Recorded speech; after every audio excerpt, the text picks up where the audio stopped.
एक दफा एक गधा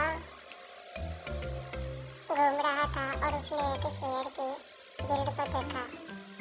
तब उसने उसे अपने ऊपर रख लिया और वो इधर उधर घूमने लगा और इस वजह से सब जानवर उससे डरने लगे।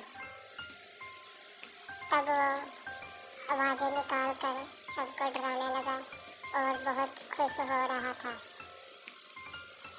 तब एक लोमड़ी पास आई और उसने उससे कहा कि तुम एक गधे हो और तुम ये क्या कर रहे हो।